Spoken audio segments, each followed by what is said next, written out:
Good afternoon, friends.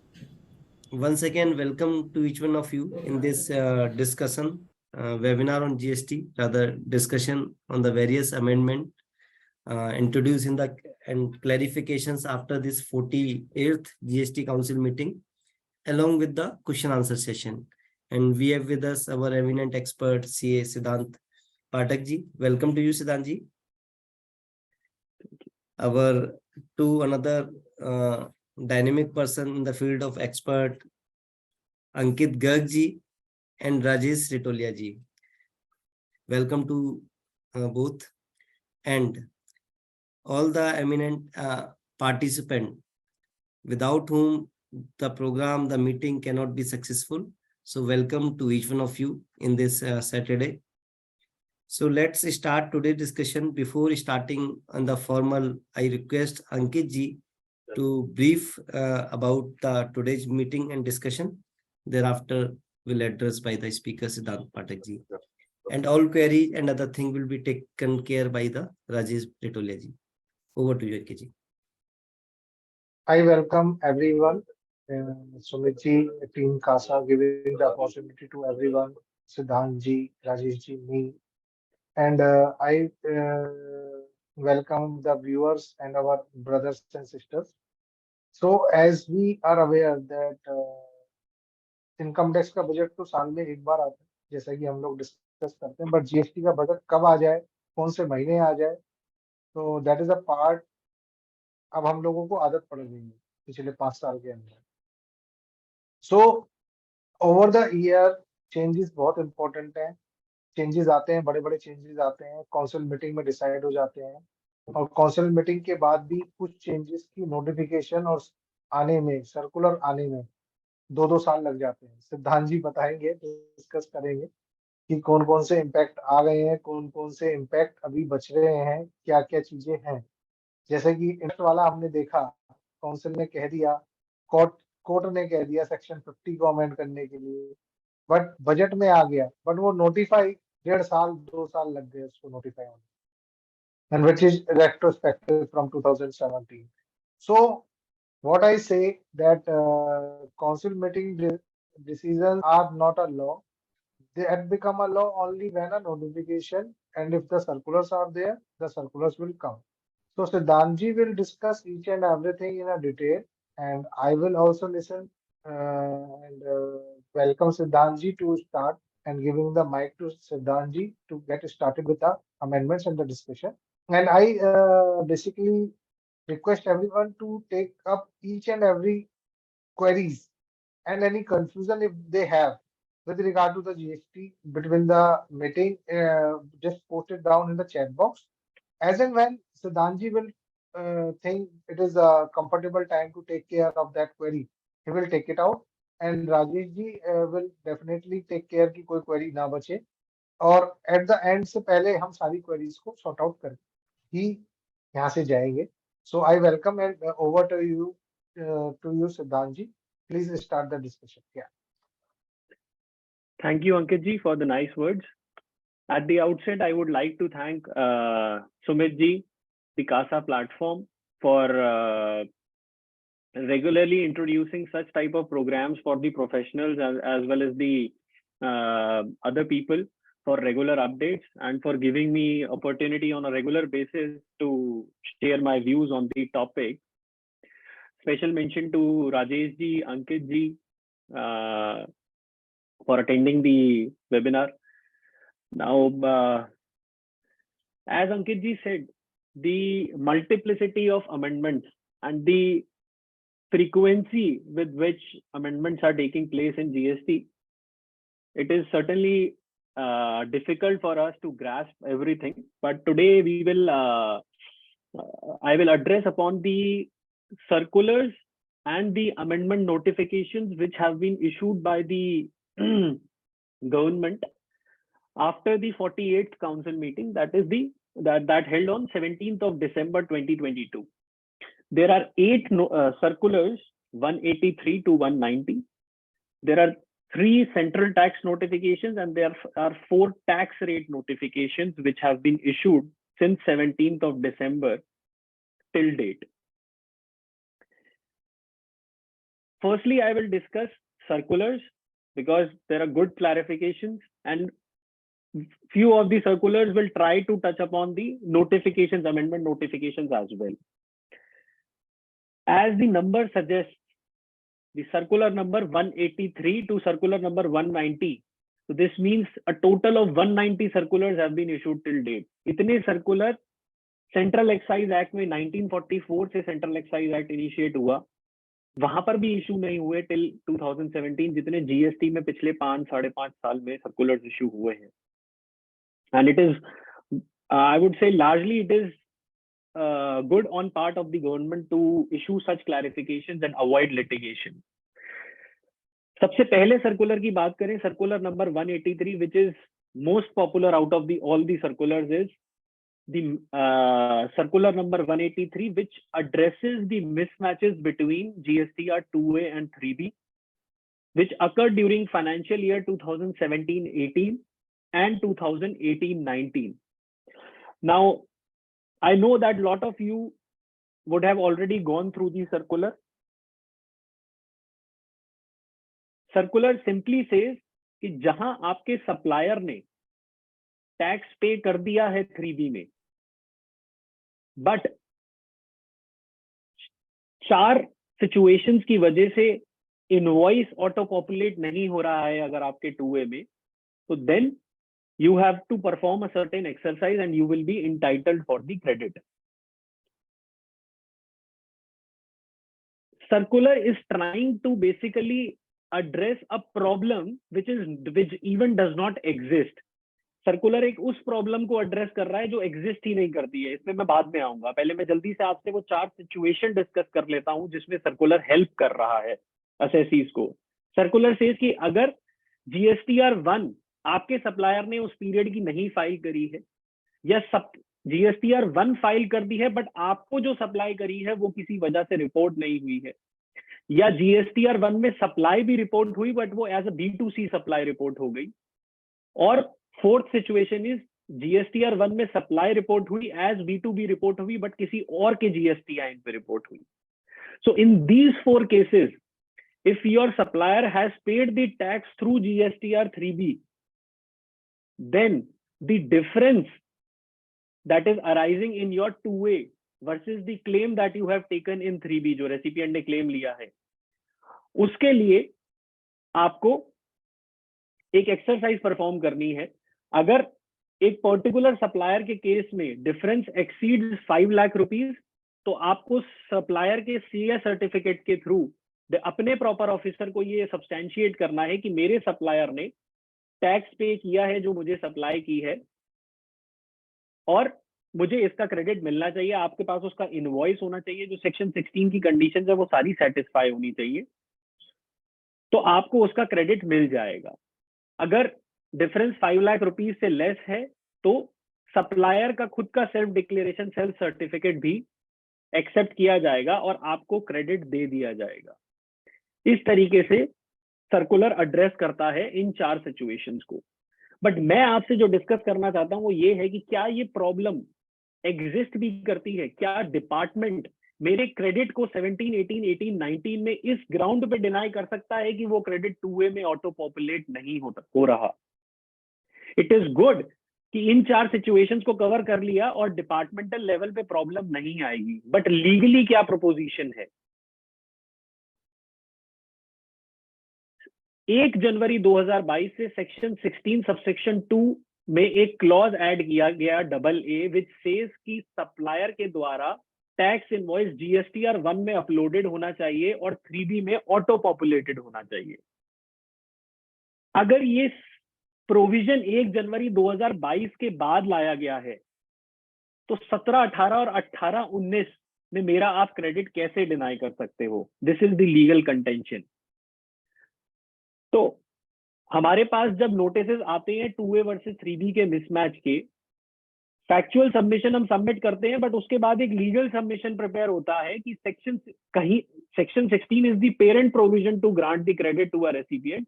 इस provision में कहीं भी ये कंडीशन नहीं है कि 2A में ऑटो पॉपुलेट होना चाहिए. अगर ऐसा पहले से था तो 1 जनवरी 2022 को जो क्लॉज इंसर्ट किया गया उसका क्या मतलब है? So that is why I said कि circular is trying to address a problem which does not exist, though it is helpful at departmental level in certain situations which are covered in the circular. Then मैं इसको थोड़ा सा और extend करता हूं, ये कौन सी सिचुएशंस को नहीं कंसिडर करता? आपके सप्लायर ने टैक्स पे कर रखा है बट DRC 03 के थ्रू पे कर रखा है, उसने ना तो GSTR 1 रिपोर्ट की आपकी सप्लाई, ना ही 3B के थ्रू टैक्स पे किया, उसने DRC 03 से टैक्स पे किया। वो सिचुएशन सर्कुलर में कवर्ड नहीं है। आपका सप्लायर आपसे टैक्स चार्ज करके जेन्युइन सप्लाई के केस में आपने जेन्युइनली सप्लाई रिसीव करी, आपके पास इनवॉइस है, आपने सप्लायर को पेमेंट भी कर दी है, बट आपके सप्लायर ने सरकार को पेमेंट नहीं करी। Section 16 subsection 2 clause C says कि क्रेडिट क्लेम करने के लिए एक एसेंशियल कंडीशन है। But what in case of bona fide buyers? In the past we have seen कि ऐसे इस तरीके के प्रोविजंस ऑलरेडी इन प्लेस थे DVAT एक्ट में भी, और जो बाकी स्टेट्स में वैट एक्ट थे, section 9 subsection 2 clause G of DVAT act. But वहां पे हाई कोर्ट ने उस प्रोविजन को रीड डाउन किया और ये कहा कि बोनाफाइड बायर जो सप्लाई लेकर के आया है, जिसके पास इनवॉइस है, जिसने टैक्स पे किया है सप्लायर को, अगर आप सप्लायर को नहीं पकड़ सकते तो बायर का क्रेडिट भी डिनाई नहीं कर सकते। Either you prove there is a connivance between the two people. If you are not able to establish the connivance, then bona fide buyer cannot be denied the credit. तो इस तरीके की propositions lay down already हो रखी हैं।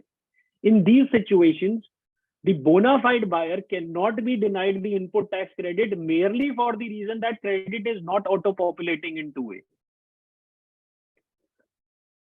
And circular is trying to address 4 situations. अगर आपका case cover है तो आप उस केस में सर्कुलर का रेफरेंस मतलब है सब चीजें। आप 1 बजे का टाइम भी देखा, देखिए, अपने केस को ड्रॉप कराइए।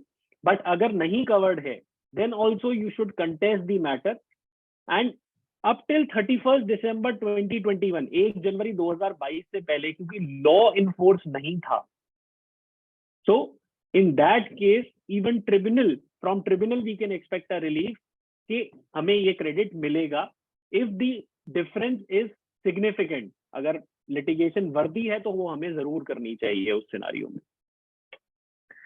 तो इस तरीके से ये सर्कुलर 183 है। Next circular is circular 184। This circular is talking about a particular situation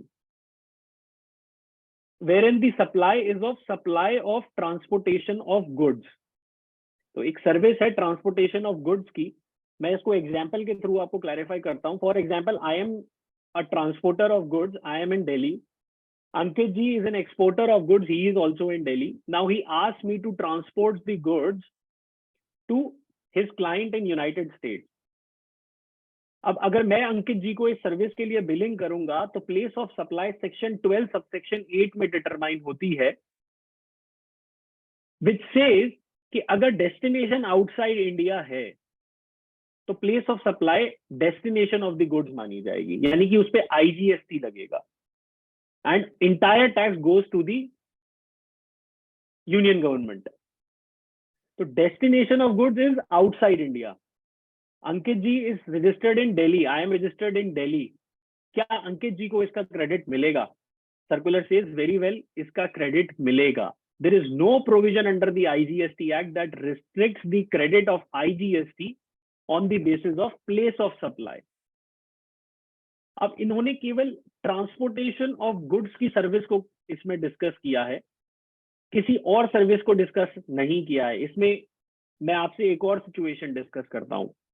for example, I am an architect, I am designing, let us say a hotel, I am giving drawing and designing to an entity who is in Maharashtra for constructing a hotel in Maharashtra. मैं एक architect हूं, मैं इस company को services supply करता हूं। I will charge IGST Maharashtra. I hope there is absolute clarity in that. Place of supply will be the location of immovable property in cases of immovable property. अब मैं पूरी hotel की designing कर रहा हूं, लेकिन इसमें जो प्लम्बिंग का पार्ट है उसकी डिजाइनिंग मैं एक और आर्किटेक्ट को आउटसोर्स करता हूं who is in Uttar Pradesh, registered in Uttar Pradesh. Now he will bill to me. The UP supplier bills to Delhi, and ultimately I will bill it to the client in Maharashtra. UP supplier, what he will charge IGST, but place of supply will again be Maharashtra, because the property is located in Maharashtra. Now whether I will be entitled for this credit or not, sitting in Delhi, I will be entitled. ये इसी circular ने एक analogy derive की है. जो reason है वो यही है कि आईजीएसटी एक्ट में कहीं भी ऐसा प्रोविजन नहीं है कि प्लेस ऑफ सप्लाई के बेसिस पे क्रेडिट डिनाई हो. तो इस सिचुएशन में भी क्रेडिट डिनाई नहीं होगा. So it is having larger implications. जो सर्कुलर डिस्कस तो ट्रांसपोर्टेशन ऑफ गुड्स की सर्विस को कर रहा है, 12(8) के प्रोविजन को कर रहा है, but in all other cases IGST का क्रेडिट इसी रीजनिंग पे मिलेगा, और लीगली भी एंटिटीज ले रही हैं उस क्रेडिट को. Next circular is circular number 185. ये थोड़ा प्रोफेशनल्स को ज्यादा क्लिक करेगा जल्दी. This discusses about time limitation in certain cases. हम सबको पता है शो कॉज नोटिस जीएसटी में सेक्शन 73 में इशू हो सकता है, सेक्शन 74 में इशू हो सकता है. दोनों में क्या डिफरेंस है? Section 73 covers cases where there is no allegation of fraud, willful misstatement और suppression of facts. जहां पे इंटेंशनल इवेजन नहीं है वहां पे शो कॉज नोटिस सेक्शन 73 में इशू होता है. And the time limit to issue the show cause notice is 2 years and 9 months from the due date of filing of annual return. तो 17-18 की अगर मैं बात करूं तो इसकी ड्यू डेट एनुअल रिटर्न की थी 31 जनवरी 2020. वहां से डिपार्टमेंट को 2 years and 9 months अगर मिलते हैं तो 30 अक्टूबर 2022 तक department show cause notice issue कर सकता था. पर एक नोटिफिकेशन आई जिसमें कि कोविड की वजह से इस डेट को एक्सटेंड करके 30 जून 2023 कर दिया गया है. तो अभी भी डिपार्टमेंट के पास अप्रोक्सीमेटली 5 महीने हैं शो कॉज नोटिस 17-18 का इशू करने के लिए, where there is no allegation of fraud, section 73 में इशू करने के लिए. इसी तरीके से जहां पे डिपार्टमेंट एलिगेशन ऑफ फ्रॉड लगाता है, जहां पे इंटेंशनल एविजन का एलिगेशन लगाता है, एंड बाय एंड लार्ज सारे केसेस में डिपार्टमेंट एलिगेशन ऑफ फ्रॉड ही लगाता है क्योंकि वो जागते ही इस पीरियड के बाद है. सेक्शन 74 में उन्हें जो टाइम मिलता है that is 4 years and 6 months from the due date of annual return. तो वो आपका 17-18 के लिए फॉल करेगा 30 जून 2025,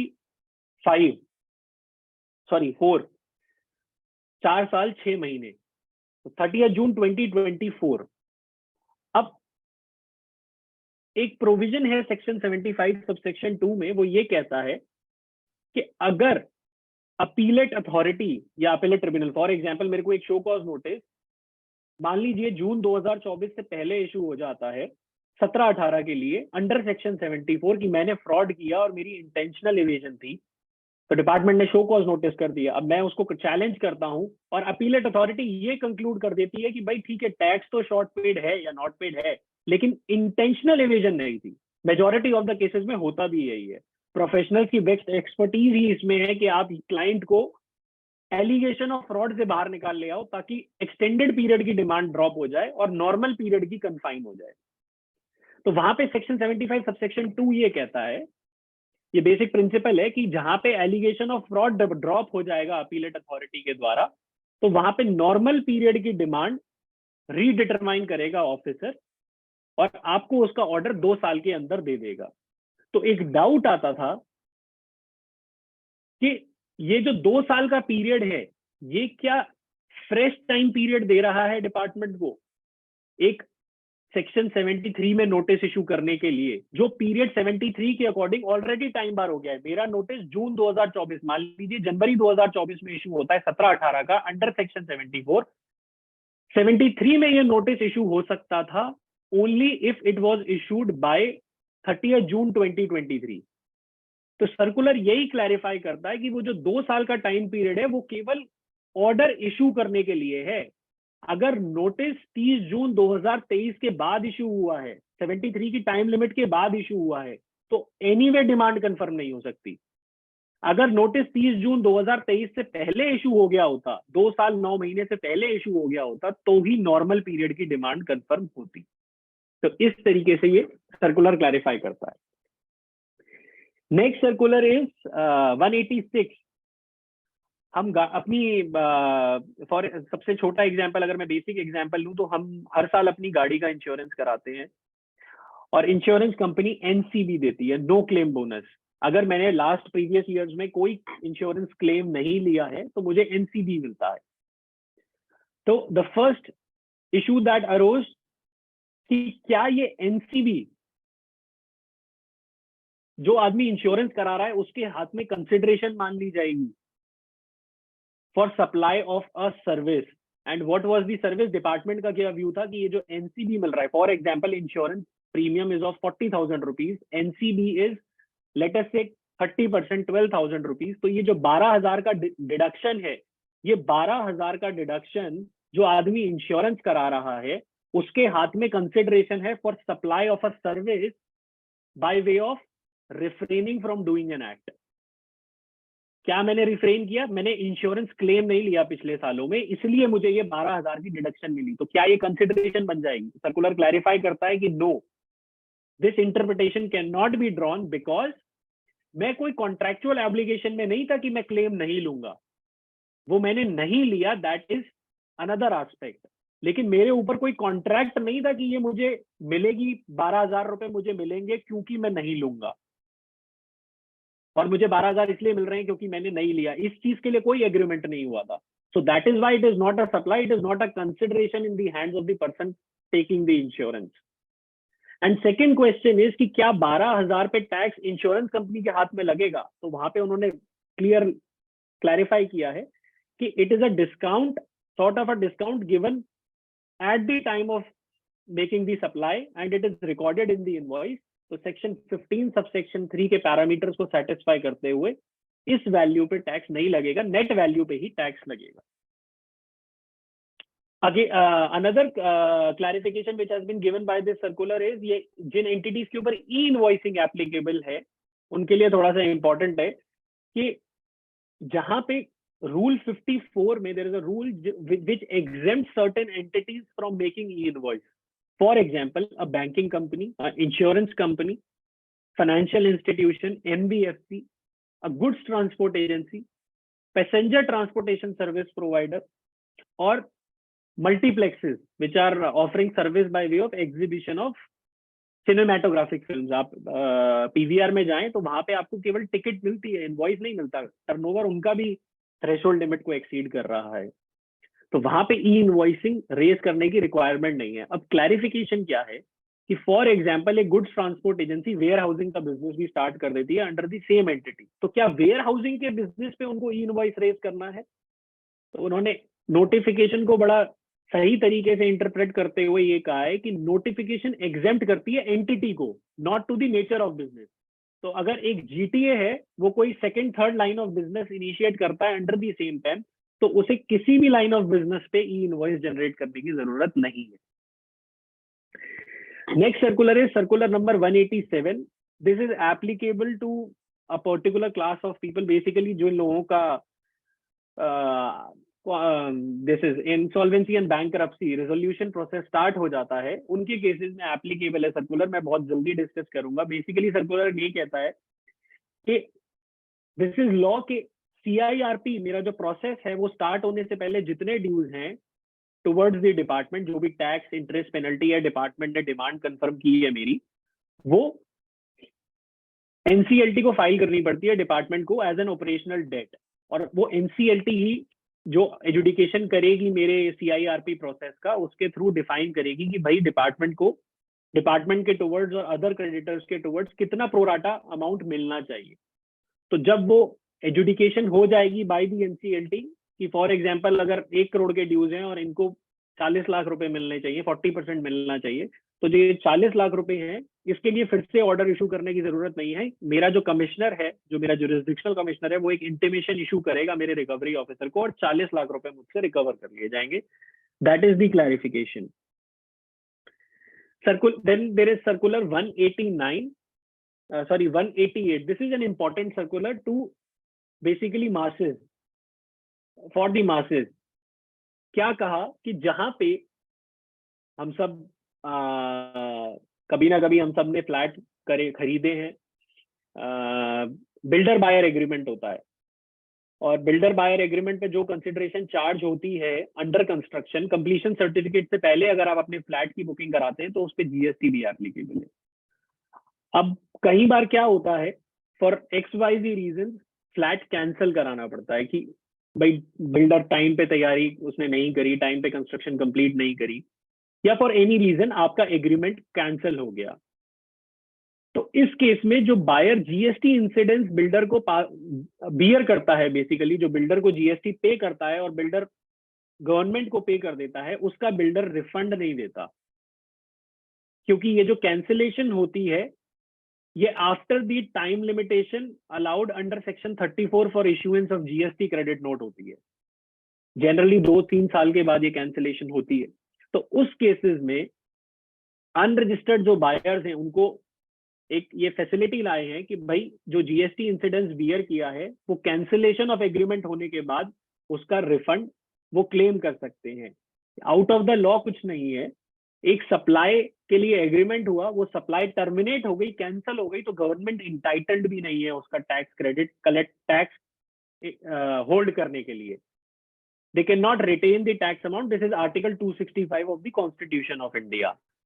तो इस तरीके के बहुत रिफंड क्लेम्स ऑलरेडी फाइल होते थे सर्विस टैक्स रिजीम में भी और जीएसटी में भी हो रहे थे।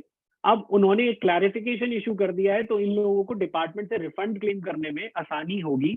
उसके लिए प्रॉपर प्रोसीजर ले डाउन कर दिया है। RFD 01 फाइल करना है, टेम्पररी रजिस्ट्रेशन नंबर लेना है, उस स्टेट में लेना है जहां पे बिल्डर रजिस्टर्ड है, और रिफंड क्लेम करना है। Proper officer proper refund order pass करेगा। अगर रिफंड रिजेक्ट होता है तो अपीलेट रेमेडीज है, सब कुछ पूरा एक प्रोसेस ले डाउन कर दिया है, बट रिफंड मिलेगा लीगली। अब इसमें जो इन्होंने सर्कुलर में क्लैरिफिकेशन दी है वहां पे 2 अनोमलीज हैं।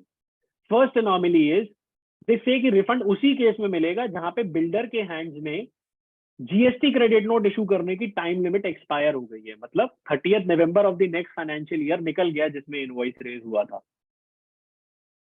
सो उन केसेस में जिनमें टाइम लिमिट के पहले ही कैंसिलेशन हो गया पर फिर भी बिल्डर रिफंड नहीं दे रहा, क्योंकि अगर देखा जाए तो सेक्शन 34 में कैंसिलेशन ऑफ सर्विस का प्रोविजन ही नहीं है। मैं जीएसटी क्रेडिट नोट कब इशू कर सकता हूं, या तो वैल्यू कम ज्यादा है, या टैक्स रेट कम ज्यादा है, या there is a case of return of goods, और there is a case of deficiency in goods और सर्विसेज। पर रिटर्न, जैसे रिटर्न ऑफ गुड्स है वैसे रिटर्न ऑफ सर्विसेज का कोई प्रोविजन नहीं है, या कैंसिलेशन ऑफ सर्विस का कोई प्रोविजन नहीं है। तो एक लीगल इंटरप्रिटेशन ये भी है कि सेक्शन 34 में बिल्डर क्रेडिट नोट इशू कर ही नहीं सकता चाहे उसके पास टाइम लिमिट है। तो इसलिए वो बायर को रिफंड नहीं देता जीएसटी का, क्योंकि वो एडजस्टमेंट नहीं ले पाता गवर्नमेंट से। तो यहाँ पे उन केसेस में जहां पे कैंसिलेशन हुआ with in the time limit but without GST हुआ, वो डिपार्टमेंट उन केसेस को चैलेंज कर सकता है। But if the person wants to contest it, he will certainly win, he will certainly get the refund, क्योंकि सप्लाई नहीं हुई है और टैक्स गवर्नमेंट रिटेन नहीं कर सकती है। हाँ, अनजस्ट एनरिचमेंट को प्रूव करना होगा कि उसका बिल्डर रिफंड ना ले जाए, या बिल्डर ने कोई एडजस्टमेंट ले ली है तो रिफंड नहीं मिलेगा, तो वो एक प्रोसीजरल एस्पेक्ट है, बट बायर को रिफंड मिल जाएगा। सर्कुलर में 2 केसेस को डिस्कस किया गया, एक तो बिल्डर वाले केस को, बिल्डर बायर एग्रीमेंट, और दूसरा जहां लॉन्ग टर्म पॉलिसीज होती है, इंश्योरेंस पॉलिसीज, और प्री मैच्योर टर्मिनेशन हो जाता है बाद में। बट अपार्ट फ्रॉम दिस कोई और सिनारियो भी है तो वहां पे भी लीगली रिफंड मिलेगा, दो not covered in the circular. Then next circular relates to classification of goods. मैं ट्राई करूंगा कि 140 तक मैं आपसे सारी चीजें डिस्कस कर लूं, so that question and answers round is more important. बाकी सारी चीजें काफी चीजें हम ऑलरेडी डिस्कस कर चुके होंगे कई बार। तो circular 189 talks about classification of goods. कई केसेस में इन्होंने क्लैरिटी दी है। फॉर एग्जाम्पल, फ्रूट पल्प और फ्रूट जूस बेस्ड ड्रिंक्स 12% पे टैक्सेबल है, बट इसमें अगर कार्बन डाइऑक्साइड ऐड कर दिया जाता है, वेदर एज अ प्रिजर्वेटिव और एज एन एडिटिव, तो उन्होंने कहा है कि इस पे स्ट्रेट फॉरवर्ड 28% प्लस 12% सेस लगेगा, और इसमें कोई भी कंफ्यूजन नहीं होनी चाहिए। उन्होंने अमेंडमेंट तो 1 अक्टूबर 2021 में ही कर दी थी, बट इस बार एक नोटिफिकेशन के थ्रू उन्होंने 12% वाले क्लॉज में स्पेसिफिकली एक्सक्लूड कर दिया है कि जहां पे कार्बन डाइऑक्साइड ऐड होती है वो 12% की कैटेगरी में आ ही नहीं सकते, और इसी लाइन पे सर्कुलर है। एक और अच्छी क्लैरिफिकेशन दी है, जो बाय प्रोडक्ट्स होते थे मिलिंग ऑफ दाल के, जैसे चना, चूरी, खांड, इसकी काफी कंट्रोवर्सी थी कि इस पे जीएसटी लगेगा या नहीं लगेगा when it is supplied as a cattle feed. Cattle feed पे जीएसटी नहीं है, शुरू से नहीं है, पर ये जो milling by products of milling of दाल है, चना, चूरी जो डिस्कस्ड है, ये स्टैंडर्डाइज कैटल फीड नहीं है। तो जो लास्ट 47th काउंसिल मीटिंग हुई थी उसके बाद नोटिफिकेशन आई थी, सर्कुलर आया था कि इन पे टैक्स लगेगा, लेकिन उस डेट से पहले की जो लिटिगेशन है उसको हम as is where as basis पे छोड़ देते हैं। जिन्होंने नहीं दिया नहीं मांगेंगे, जिन्होंने दे दिया उनको रिफंड नहीं देंगे। That circular was somewhere in around 17th of August 2022. Date is there in the current circular number 189.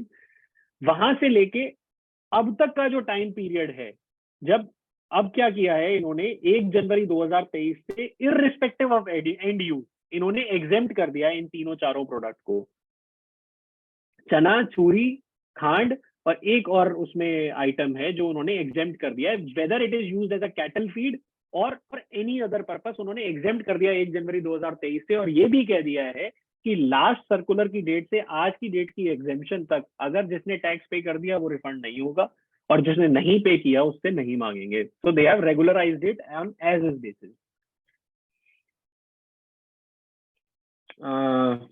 Then another good clarification is under, इसके अलावा कुछ गुड्स और हैं जिनके ऊपर इन्होंने क्लैरिफिकेशन दी है, फॉर एग्जांपल रैब एंड सम अदर प्रोडक्ट्स। एक एसयूवीज के लिए क्लैरिफिकेशन है कि 28% जीएसटी तो सारी गाड़ियों पे लगता है, बट 22% सेस लगता है एसयूवीज पे।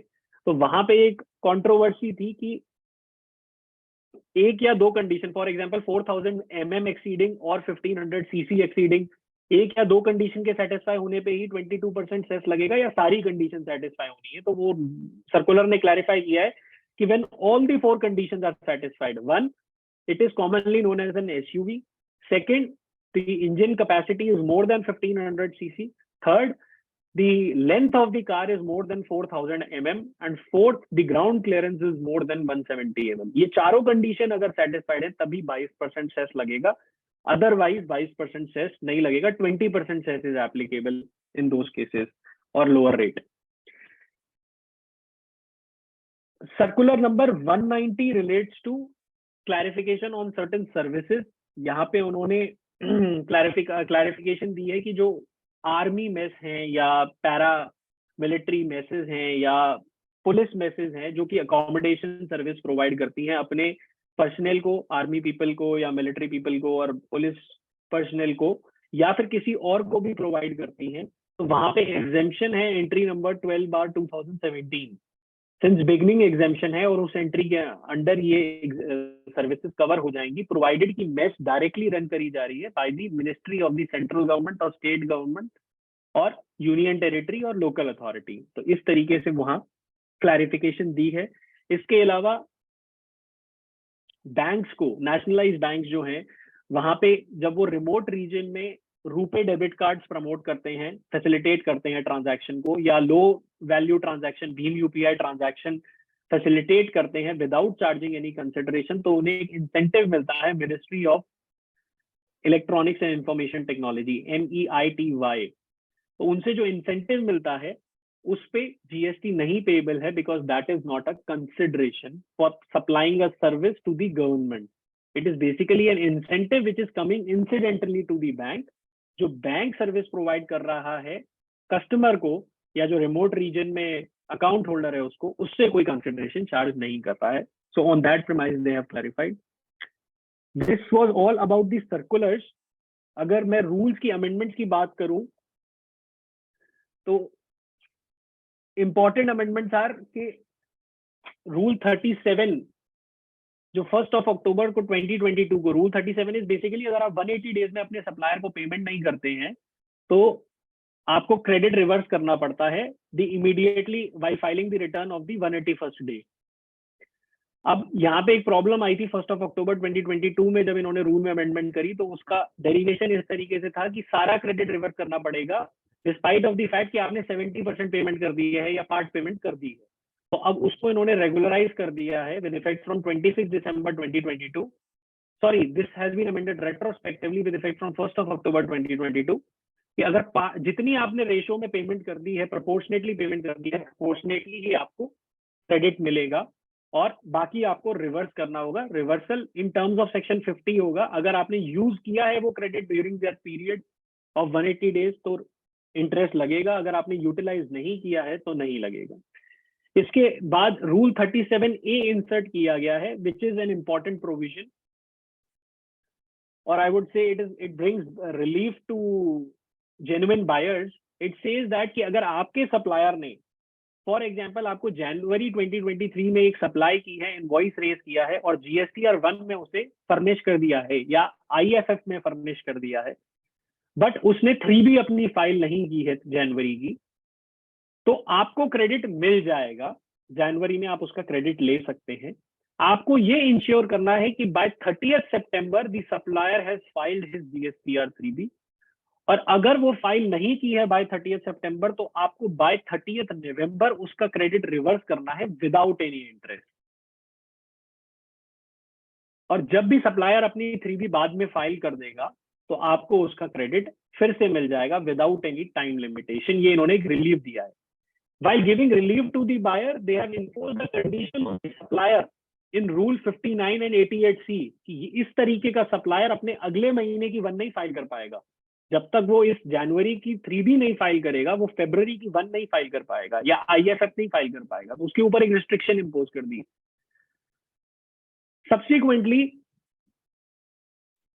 सप्लायर के ऊपर क्या रिस्ट्रिक्शन इंपोज करी? In terms of rule 88C they have said that अगर आपने 1 फाइल की है और 3B भी फाइल की है, बट दोनों में जो लाइबिलिटी डिक्लेयर की है 1 में that exceeds the amount paid under GSTR 3B by a prescribed percentage or amount, तो आपको सिस्टम ऑटोमेटेड नोटिस आएगा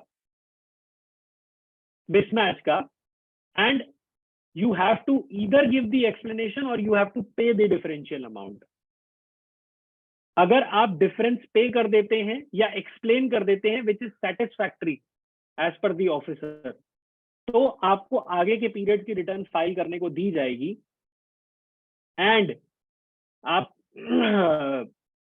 अगर कोई गलती है तो उसमें अमेंडमेंट कर सकते हैं नेक्स्ट पीरियड की रिटर्न में, बट आपको वो जो नोटिस आएगा ऑटोमेटेड वो GST DRC 1B में आएगा पार्ट A में, और उसको आपको रिस्पॉन्ड करना है पार्ट B में कि भाई मैंने ये अमाउंट पे कर दिया है या मेरा ये एक्सप्लेनेशन है कि मेरी GSTR 1 में कुछ गलत रिपोर्टिंग हो गई, मैंने टैक्स सही पे किया है, या इसका टैक्स में पिछली 3B मैंने पे कर दिया है बट सप्लाई 1 में बाद में रिपोर्ट करी है। तो उसमें वो प्रीसेट ड्रॉप डाउन है, प्रीसेट है, उन्होंने 4 सिचुएशंस को कवर किया है और 5th एनी अदर रीजन भी दिया है फॉर्म में जो नोटिफाई हुआ है पोर्टल पर। So you are having all remedies. लेकिन अगर आप ये नहीं करते हैं तो एक तो मिसमैच, आपको अगले पीरियड की रिटर्न भी नहीं फाइल करने दी जाएगी, और जो मिसमैच है उसकी डायरेक्ट रिकवरी है। सेक्शन 75 सबसेक्शन 12 से कि जो डिफरेंस है 1 और 3B में उसकी डायरेक्ट रिकवरी हो सकती है without issuing any show cause notice. और ये रूल भी उसी तरीके से ये कहता है कि या तो आप एक्सप्लेन करो रीजन या आप डिफरेंस पे करो। ये दोनों काम आपको नोटिस के 7 डेज के अंदर करने हैं, और नोटिस भी आपको ऑटोमेटेड अगले महीने की रिटर्न से पहले ही आ जाएगा। तो फॉर एग्जाम्पल आपने 20 तारीख को 3B फाइल करी है, ये एक्सरसाइज अप्रोक्सीमेटली 27 तक आपके पास नोटिस आ जाएगा। आपको 7 दिन के अंदर अपना पेमेंट करनी है या रीजंस एक्सप्लेन करने हैं, और तभी आप आगे बढ़ पाएंगे। So this was the conditions imposed on the supplier. Subsequently मैं और अगर रूल्स की बात करूं तो एक अपील के प्रोसीजर्स में अमेंडमेंट है, अच्छी अमेंडमेंट है। हम जब अपील फाइल करते थे तो पहले ऑनलाइन अपील तो फाइल करनी ही होती है, फिर ऑर्डर की जो ओरिजिनल ऑर्डर की कॉपी है वो हार्ड में सबमिट करनी होती थी। तो अब उन्होंने एक अमेंडमेंट कर दी है कि अगर ऑर्डर अपलोड किया गया है पोर्टल पर तो वो आपको फिर हार्ड में फिर से सबमिट करने की जरूरत नहीं है ऑर्डर को, और आपको फाइनल एक्नॉलेजमेंट उसी के बेसिस पे मिल जाएगी। they have one amendment they have done in case of refunds, basically refund के रूल में जहाँ पे अनरजिस्टर्ड बायर, जो हमने बिल्डर बायर का केस डिस्कस किया, वहां पे आपको रिफंड क्लेम करना है, तो वहां पे उन्होंने स्टेटमेंट एक 8 एंटर की है, जहाँ पे आपको डिटेल देनी पड़ेगी कि बिल्डर बायर एग्रीमेंट की डेट क्या थी, इनवॉइसेस की डेट क्या थी, नंबर क्या था जिससे आपको बिल्डर ने टैक्स चार्ज किया, आपकी पेमेंट्स की डेट क्या थी, और वो डिटेल आपको फर्निश करनी है, फिर आप रिफंड ले सकते हैं। Let me see. I'm just checking if any important imitation jewellery पे अब ई-वे बिल एप्लीकेबल हो गया है, उसको एग्जेम्पशन से इन्होंने एक्सक्लूड कर दिया है, बाकी जो गोल्ड ऑर्नामेंट्स हैं उन पे ई-वे बिल अभी भी नहीं है। तो इस तरीके से ये रूल्स में अमेंडमेंट है। इसके अलावा अब जो आप रजिस्ट्रेशन अब अप्लाई करेंगे नया जीएसटी का, तो वहां पे ईमेल और मोबाइल नंबर आपके पैन से फेच होगा। पहले आपको उसे मैनुअली फीड इन करना होता था और वो ओटीपी के थ्रू वेरीफाई होता था, अब वो पैन के थ्रू डायरेक्टली आपके जो पैन पे मैप्ड है ईमेल आईडी और मोबाइल नंबर, उस पे ओटीपी जाएगा और उस तरीके से वेरिफिकेशन होगा। एक चीज और इन्होंने लाए हैं कि जो लोग आधार ऑथेंटिकेशन कर देते हैं, उसके बाद भी on basis of certain risk and analysis factors, department can demand कि आप एक फैसिलिटेशन सेंटर पे जाके बायोमेट्रिक ऑथेंटिकेशन करें और अपने ओरिजिनल पेपर्स को वेरीफाई कराएं जो आपने पोर्टल पे पेपर अपलोड किए हैं उसके साथ। अभी ये रूल केवल गुजरात की स्टेट में अप्लाई किया गया है और किसी स्टेट में अभी एप्लीकेबल नहीं है। By notification they have stated this. इस तरीके से I have covered by and large all the amendments in the rules and we have discussed the clarifications. Now I guess it is time also so we can discuss the question and answers if we are having any. Rajesh ji, if you want to start, I mean you can if you are having any queries. One person has even raised his hand. Hemant Alawadi. Hemant Alawadi. हाँ जी, हाँ जी Hemant ji. Hemant ji unmute करें और अपना सवाल पूछें। तो मेरा एक क्वेश्चन था, जो आप रूल 37A में बात कर रहे हैं कि डीलर ने सामने 3B फाइल कर दी सितंबर से पहले, 30 सितंबर से, तो वहां पर जब मैं चेक कर रहा था तो वहां पर रूल दे रखा है, प्रोविजन दे रखा है कि सामने जो हमारे सप्लायर हैं उसने टैक्स पे कर दिया है। हम इसे इंटरप्रेट कर रहे हैं कि उसने अपनी 3B फाइल कर दी है। अब अगर इसे मैं टेक्निकल टर्म में लेके जाता हूँ, जो एक प्रैक्टिकली हमें देखने को मिलेगा, आपने अपनी GSTR 1 फाइल की जो कि 1 करोड़ रुपए की थी, जिसमें आपने टैक्सेबल वैल्यू दिखाई 1 करोड़ रुपए और आपका टैक्स है 18 लाख रुपए, 9 लाख CGST और 9 lakh SGST। But at the time of filing your GSTR 3B, you have manually entered the turnover to be 1 lakh rupees rather than 1 crore rupees. And you have accordingly calculated the tax 1 lakh का 18%, 9,000 and 9,000. और वहां पर आपने अपनी GSTR 3B file कर दी। अब जो मेरा कस्टमर है, जो अगर मैं डीलर है, वो अगर बैठा है अपने सप्लायर की 3B को चेक करता है रिटर्न फाइलिंग टेबल से, तो उसे दिखेगा कि उसकी 3B फाइल है। अब डिपार्टमेंट उसका टैक्स अलाउ नहीं करेगा क्योंकि सप्लायर ने टैक्स नहीं पे किया। फर्स्ट सिनेरियो, उस केस में हम इस चीज को कैसे एंटरटेन करेंगे? सर रूल 37A है, वो एक सिंगल सिचुएशन को एड्रेस करता है कि जहां पे सप्लायर ने 3B ही फाइल नहीं करी है, वहां पे आप क्रेडिट ले सकते हैं। बिल्कुल सही ऑब्जर्वेशन है कि जहां पे टैक्स में डिफरेंस है वो उसको एड्रेस नहीं कर सकता। वहां पे इन्होंने रूल 88C लेकर के आए हैं सप्लायर के ऊपर कि उससे डायरेक्ट रिकवरी होगी। सेक्शन 7512 से कि 1 और 3B में जो डिफरेंस है वो डायरेक्टली रिकवर होगा, प्रोवाइडेड कि उसने एक्सप्लेनेशन दे दी है या फिर डिफरेंशियल अमाउंट पे कर दिया है। तो सप्लायर को रिस्ट्रिक्ट कर दिया कि भैया अगले महीने की रिटर्न नहीं फाइल कर पाओगे, एक्सप्लेनेशन दो इसका या फिर पेमेंट करो, और नहीं दोनों चीजें करोगे तो हम बैंक अकाउंट अटैच करके रिकवर कर लेंगे। तो ये एक बेसिकली अब, और दूसरे केस में जहां पे सप्लायर फ्रॉडस्टर है तो फिर आपको 16(2)C में ही क्रेडिट डिनाइड है। आपको मैंने वही कहा अपनी डिलिब्रेशन में कि अप टू ट्रिब्यूनल आपको कोई नहीं बचा सकता, कॉन्स्टिट्यूशनल कोर्ट पे ही आपको जाना पड़ेगा। और जैसे कि अराइज इंडिया का जजमेंट है, लैंडमार्क जजमेंट है दिल्ली हाई कोर्ट का, और राजस्थान हाई कोर्ट के भी जजमेंट है, उसी बेसिस पे ही रिलीफ मिल सकता है सर जी, क्योंकि इसी चीज में जहां पर उसने अगर हमारी टैक्सेबल वैल्यू भी सही रिपोर्ट कर दी और अपना ITC उसने गलत रिपोर्ट कर दिया, या उसका ITC ही चैलेंज है कि उसके जो जिन भी डीलर से उसने परचेज किया वो सारे के सारे या तो सस्पिशियस आइडेंटिफाई हुए या उनको कैंसिल कर दिया गया, तो वहां पर आके तो और ज्यादा प्रॉब्लम हो जाएगी हमारे। सेक्शन 38 टॉक्स अबाउट दिस कि अगर मेरे सप्लायर का क्रेडिट इनफ्रक्चुअस है तो मुझे भी क्रेडिट नहीं अलाउ होगा। हाँ, तो बिल्कुल 37A क्या है कि जो इन्होंने इतनी सारी कंडीशंस बायर पे इम्पोज कर दी क्रेडिट लेने के लिए कि भाई सप्लाई रिसीव्ड होनी चाहिए, इनवॉइस आपके पास होनी चाहिए, आपके सप्लायर के द्वारा टैक्स पेड होना चाहिए, आपने 180 डेज में उसको पेमेंट कर दी होनी चाहिए। उसके बाद एक कंडीशन और कि उसके द्वारा GSTR1 में आपका टैक्स इनवॉइस अपलोडेड होना चाहिए, आपके 2A में आना चाहिए। हाँ जी इसके अलावा BA में क्या कहा कि सेक्शन 38 में तो रिस्ट्रिक्टेड नहीं है, ये जाकर के देखो कि सप्लायर का जो रजिस्ट्रेशन है वो अभी हाल फिलहाल का रजिस्ट्रेशन तो नहीं है, या सप्लायर ने जो टैक्स पे किया है वो अपने उसका जो क्रेडिट गलत क्रेडिट लिया हुआ है उससे तो पे नहीं किया। तो इस तरीके की इतनी सारी रिस्ट्रिक्शन इम्पोज करने के बाद इन्होंने ये रिलीफ दिया है बेसिकली 37A में। इससे बहुत ज्यादा सिचुएशंस एड्रेस नहीं होती, बट हाँ वो लिमिटेड सिचुएशंस जहाँ पे सप्लायर केवल 3B में इसलिए फाइल नहीं कर पा रहा है कि फाइनेंशियल क्रंच है, बट सूनर और लेटर कर देगा, उन सिचुएशन में बायर को क्रेडिट मिल जाएगा और विदाउट एनी इंटरेस्ट कॉस्ट मिल जाएगा। ठीक है सर, थैंक यू। जहां पे सप्लायर टैक्स नहीं पे कर रहा, आपका बोना जेन्युइन केस है, वहां पे आपको कॉन्स्टिट्यूशनल कोर्ट्स के पास ही जाना पड़ेगा, अपनी अपील को आपको हाई कोर्ट तक लेकर जाना पड़ेगा। इफ रेसिपिएंट एंड सप्लायर, एक क्वेश्चन आया है, मैं उसको टेक अप कर लेता हूँ। If recipient and supplier both are same state but POS is different, then what will be charge? Sir IGST, ये मैं हमेशा कहता हूँ, हालांकि अब तो काफी मैच्योर हो गए हम सब, ये पहले इशू आता था। आपको जो C और S लगना है या I लगना है, सप्लाई इंट्रा स्टेट है या इंटर स्टेट है, ये दो ही पैरामीटर्स पे डिपेंड करती है, location of supplier and place of supply. इसका कोई रिलेशन नहीं है लोकेशन ऑफ रेसिपिएंट से। हाँ, this is a different thing कि place of supply in majority of the cases location of the registered recipient, but आपको इंडिपेंडेंटली प्लेस ऑफ सप्लाई और location of supplier को देखना है। अगर वो डिफरेंट स्टेट में, तो इस केस में IGST चार्ज होगा और आपके रेसिपिएंट को क्रेडिट मिल जाएगा उस IGST का।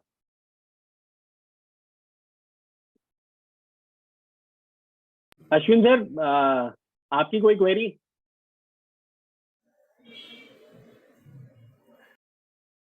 ITC showing in query 2B, हाँ जी, मनीष जी की क्वेरी है, ITC शोइंग इन 2B की all document table but not showing in 3B, what is possible reason and what is remedy? Sir may be आप ये check करें 2B में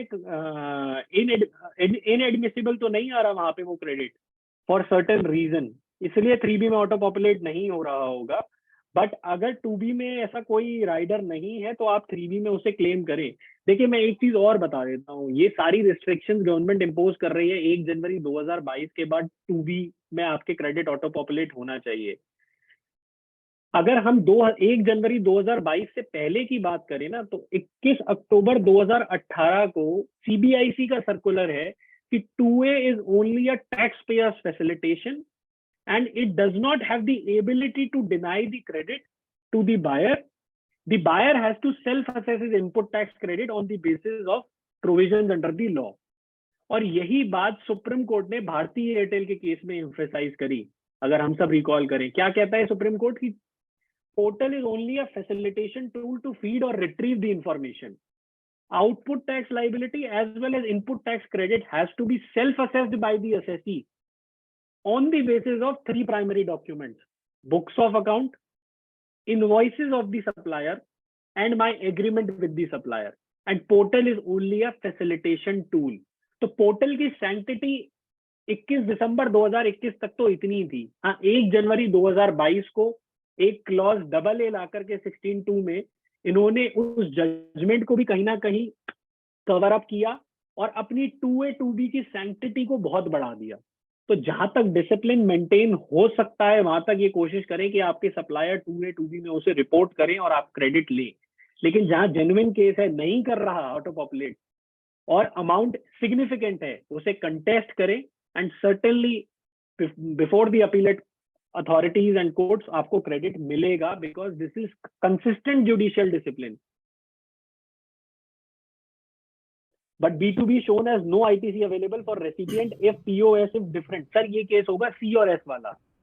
अगर आप सप्लायर दिल्ली में है और प्लेस ऑफ सप्लाई भी दिल्ली में है तो C और S चार्ज होगा। अब अगर रेसिपिएंट किसी थर्ड स्टेट में है तो उसको इसका क्रेडिट नहीं मिलेगा। ये 2B में भी प्लेस ऑफ सप्लाई का रेफरेंस देकर के डिनाइड है। लेकिन अगर आईजीएसटी चार्ज है, मैं अपना एग्जांपल ले लेता हूँ, यहाँ पे कई सारे सीएस बैठे हैं जिन्होंने वोका अटेंड करी है। इंस्टीट्यूट ने उसका जो टैक्स इनवॉइस है वो नोएडा ऑफिस से जनरेट किया है। Place of supply is the location of the physical event, that is Maharashtra. But since I gave my GSTIN, वो मेरी 2B में भी ऑटो पॉपुलेट हो रहा है और उसमें इनएडमिसिबल जैसा कोई राइडर नहीं है, वो मेरे को एलिजिबल है क्योंकि वो IGST है। IGST में ऐसा कोई प्रोविजन नहीं है कि वो आपको क्रेडिट नहीं मिलेगा। और ये इस सर्कुलर ने, जो सर्कुलर 184 आया है, उसने इसको कोरॉबरेट किया है।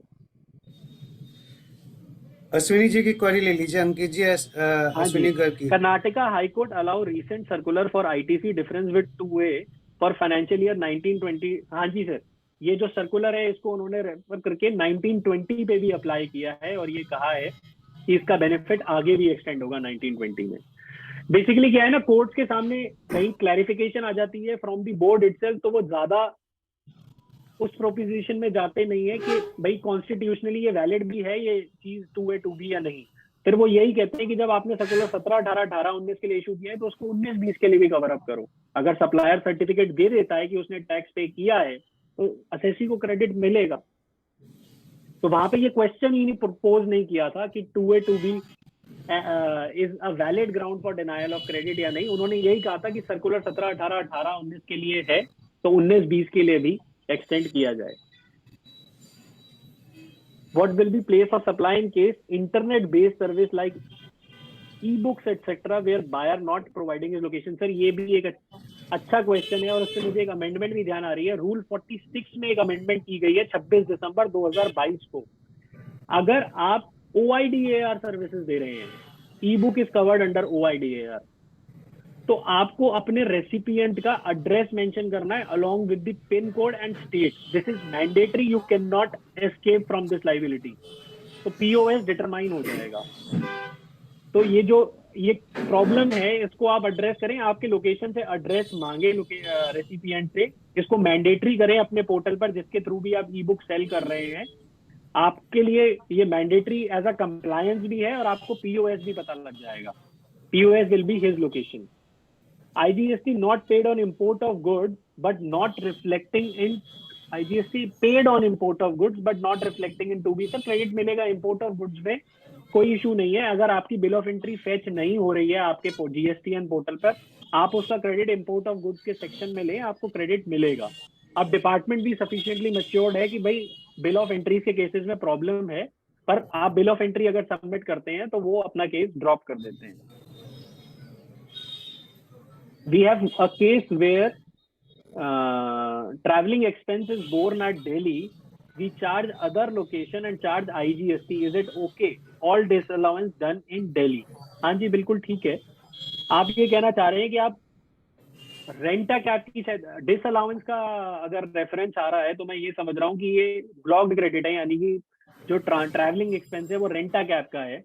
आप इसे दिल्ली में सर्विस ले रहे हैं और आप आगे IGST चार्ज कर रहे हैं अपनी सर्विसेज के लिए, तो इसमें कोई प्रॉब्लम नहीं है। आपकी क्वेरी क्या है? Disallowance done in Delhi, it is fine.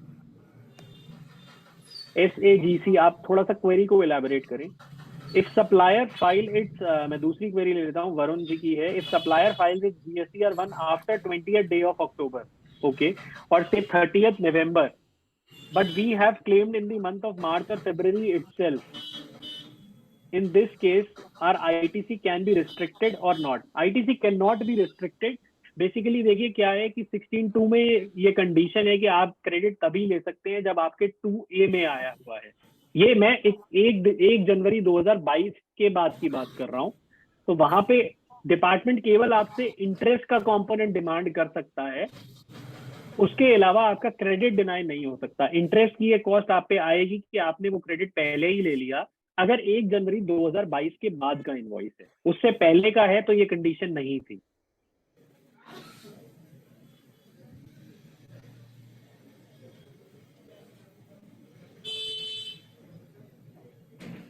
Plane hire किया है आपने SAGC, और प्लेन हायर किया है आपने in the course of business, credit is not denied.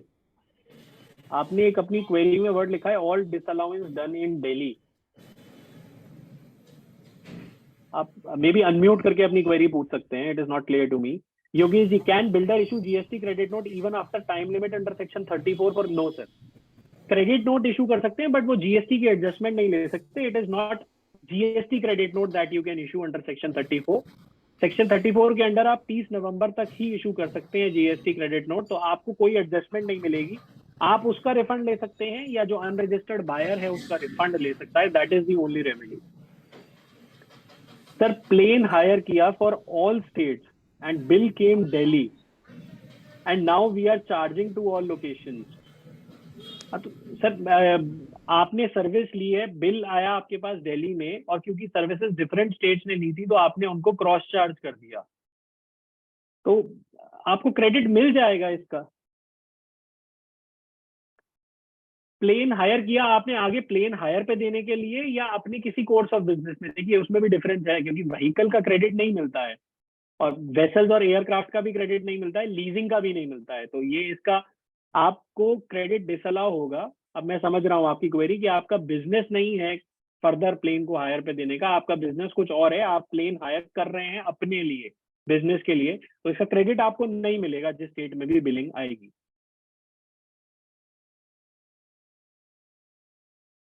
Sir but the department has denied the ITC for R1920 and 1819. Sir अगर वरुण जी की पहले भी क्वेरी थी, मैं उससे कोरिलेट करूं. If the supplier has, sir department can not deny the credit. Ultimately auto populate हुआ है तो आपको क्रेडिट तो मिलेगा, उसका इंटरेस्ट ही आपसे डिपार्टमेंट डिमांड कर सकता है. तो आप उसको क्या कहते हैं कंटेस्ट कीजिए कि भाई क्रेडिट मेरे पास इनवॉइस है, सप्लाई रिसीव्ड थी और इनवॉइस की डेट ऑलरेडी पहले की है, सप्लायर ने अगर उसे बाद में रिपोर्ट किया है तो मेरी गलती क्या है. ये सारी चीजें जो डिपार्टमेंट ये जो कंडीशंस इंपोज कर रहा है इसके अगेंस्ट एक और ग्राउंड है कि ये डॉक्ट्रिन ऑफ इम्पॉसिबिलिटी को वायलेट करते हैं. इट इज अ लॉ कि आप एक्सपेक्ट नहीं कर सकते किसी आदमी को कि वो एक इम्पॉसिबल टास्क परफॉर्म करे. आप कैसे एक रेसिपिएंट को ये एक्सपेक्ट कर सकते हैं कि वो ये जाके इंश्योर करे कि सप्लायर टाइम पे रिटर्न फाइल कर रहा है, सही रिटर्न फाइल कर रहा है. तो ये सारी चीजें आप इसको कंटेस्ट करेंगे तो डिपार्टमेंट का जो डिमांड है वो जस्टिफाइड नहीं है. केवल इंटरेस्ट डिमांड कर सकते हैं to the maximum.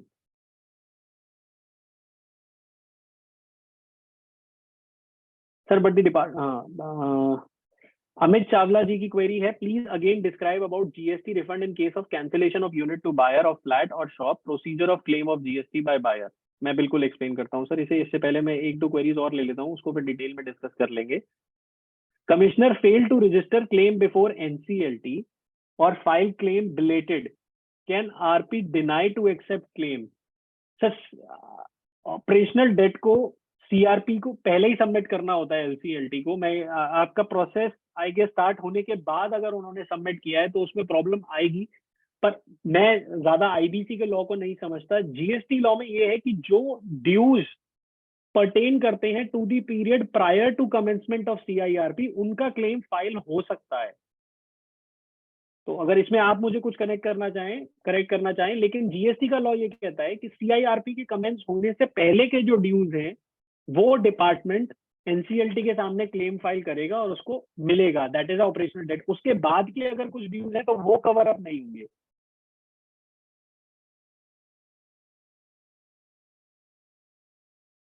Goods purchased at Amazon's portal, supplier registered with Amazon. Goods purchased at Amazon's portal, supplier registered with Amazon has issued tax invoice mentioning GSTIN of recipient. However, supplier mentioned the supply as B2C. Value of taxable supplies are less than 5 lakhs. IGST not showing in 2B. Should the recipient take self-declaration from supplier? Yes. आप self declaration लें और जैसे कि circular में है आपको ये credit मिल जाएगा. Although grievance is raised at GST portal also to supplier. Great. No email and contact number is available on tax invoice. How to get self declaration? हाँ, अब सर्कुलर ने इस सिचुएशन को कवर नहीं किया जहां पे जो मेरा सप्लायर था वो आउट ऑफ बिजनेस हो गया या मेरे कॉन्टैक्ट से ही बाहर है. उन्होंने तो ये कह दिया कि भाई सप्लायर से सर्टिफिकेट ला करके दो. तो this situation is also not covered by the circular. It is rightly pointed out. तो इन केसेस में भी आपको अपने क्रेडिट को कंटेस्ट करना पड़ेगा. अगर डिपार्टमेंट डिनाई करता है तो वहां पे चैलेंज करें कि भाई मेरी सारी कंडीशन सेटिस्फाइड है, केवल सप्लायर से जो भी गलती हुई है that for that supplier is responsible. How can I be denied the input tax credit. ये कंटेस्ट करने से ही आपको फेवर में आएगा, अदरवाइज डिपार्टमेंटल लेवल पे ये डिनाई हो जाएगा.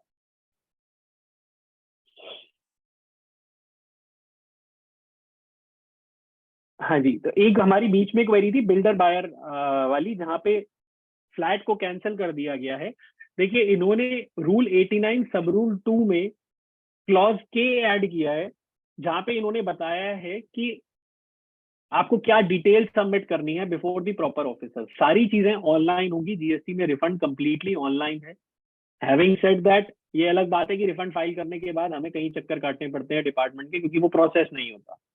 तो ऑनलाइन फैसिलिटी इस तरीके से है कि जो अनरजिस्टर्ड बायर है वो पोर्टल पे एक टेम्पररी रजिस्ट्रेशन नंबर ऑब्टेन करेगा, और स्टेट वो वाली मेंशन करेगा जहां पे सप्लायर रजिस्टर्ड है, जहां पे बिल्डर रजिस्टर्ड है।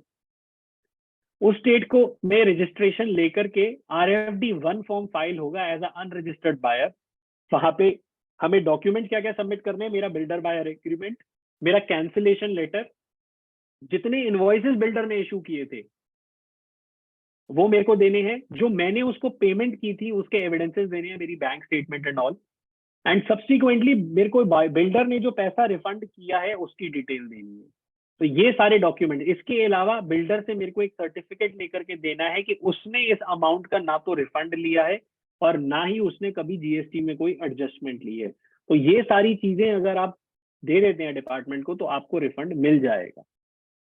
RFD1 आपको ऑनलाइन फाइल करना है एक टेम्पररी रजिस्ट्रेशन नंबर लेके, और पोर्टल पे ही ये सारे डॉक्यूमेंट्स अपलोड होंगे। पोर्टल पे एक यूटिलिटी है जिसमें आपको इंफॉर्मेशन फीड इन करनी होगी। एग्रीमेंट की डेट क्या थी, कैंसिलेशन लेटर की डेट क्या थी, इनवॉइस नंबर क्या थे, डेट क्या थी पेमेंट की, और डेट क्या थी रिफंड मिलने की, कितना आपको रिफंड मिला, ये सारी डिटेल उस यूटिलिटी में रिकॉर्ड करके आपको रिफंड एप्लीकेशन फाइल करनी होगी।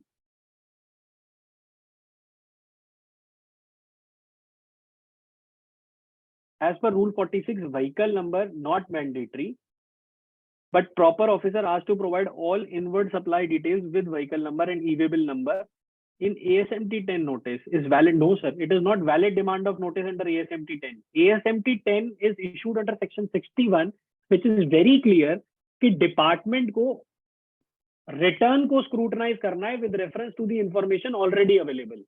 वो मेरे रिटर्न्स में मिसमैचेस ढूंढ सकता है, return versus GSTR1, return versus GSTR9 9C, और रिटर्न वर्सेस ई-वे-बिल पोर्टल पे अगर मैंने मूवमेंट ज्यादा दिखाई है बट टैक्स कम सप्लाईज पे पे किया है। लेकिन इसके अलावा वो मुझसे, और डिस्क्रिपेंसी उसको मेंशन करनी है अपने नोटिस में, उसको ये बताना है कि कितना मिसमैच है। जी, सेक्शन 61 के अंडर, ASMT 10 के अंडर वो मुझसे इंफॉर्मेशन नहीं मांग सकता कि आप ये मेरे को नंबर दीजिए, गाड़ी के नंबर दीजिए, ये उसकी पावर नहीं है, बियॉन्ड ज्यूरिसडिक्शन है। सेक्शन 61 में इस तरीके की डिमांड नहीं की जा सकती। आप बिल्कुल उसको लिखिए कि section 61 does not give you this power to ask information. Department का जो अपना SOP है इस पे अराउंड 2021 में इन्होंने इशू किया था, वो उसमें भी ये लिखा है कि you can not ask information from the assessee. आपको डिस्क्रिपेंसी मेंशन करनी है basis the difference between the return and the other records available with you. इस तरीके की इंफॉर्मेशन मांगा कि व्हीकल नंबर क्या है, एक तरीके का ऑडिट है जिसको वो ऑडिट की पावर इन्वोक करके ही इनिशिएट कर सकता है। If we have again taken another unit and builder transfer to another unit except GST, then sir, आपने उसके बाद नई यूनिट ले ली है, पैसा वहां पे ट्रांसफर हो गया है, वो नई यूनिट कंप्लीशन सर्टिफिकेट के बाद ली होगी, उस पे GST नहीं लगना है, तो इसका उस पे कोई इम्पैक्ट नहीं आएगा। जो पुराना GST इंसिडेंस आपने बियर किया हुआ है उसका आपको रिफंड मिलेगा ही मिलेगा। Rule number for procedure, sir rule number 89 है और सर्कुलर नंबर 188 है। अगर आप सर्कुलर 188 पढ़ लेंगे तो उससे सारी चीजें क्लियर हो जाएंगी किस तरीके से रिफंड अप्लाई होगा।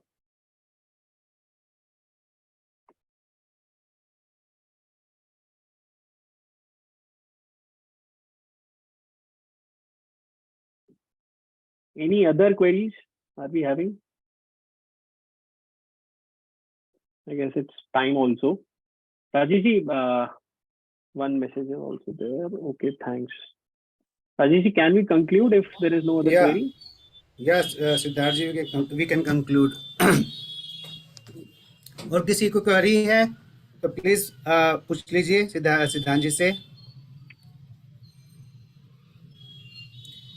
तो फिर हम लोग कंक्लूड करते हैं। थैंक यू वेरी मच सिद्धांत जी for so excellent discussion on the amendments. in GST. Sumit ji, जी शायद आई है थिंक नहीं। वो नहीं है. हाँ, Okay, sir. Thank you. Thanks to Okay. everyone. Okay. Thank you everyone.